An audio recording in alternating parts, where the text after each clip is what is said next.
খুলনা জেলার বটিয়াঘাটা উপজেলার ৭ ইউনিয়নের শত শত ঘের পাড়ে লাউ বাম্পার ফলন হয়েছে। এছাড়াও সব ঘেরের মধ্যে রয়েছে প্রচুর পরিমাণ আমন ধান।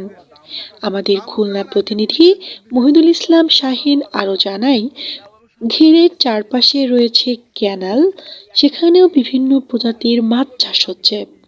বাড়তি ফসল হিসেবে ঘরের পাড়ে মাচা তৈরি করে লাউ চাষ করছে।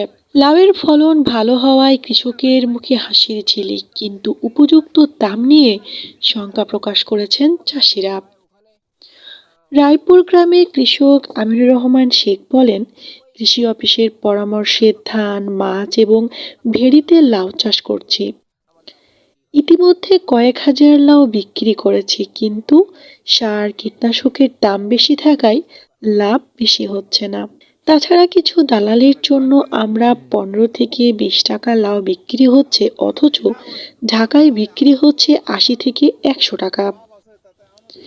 সুরখালী গ্রামের কৃষক আকরাম শেখ বলেন, অনেক কষ্ট করে ঘেরের পাড়ে লাউ চাষ করছি, কিন্তু সিন্ডিকেটের কারণে প্রকৃত দাম পায় না, অথচ সার ও ঔষধের দাম অনেক বাড়তি।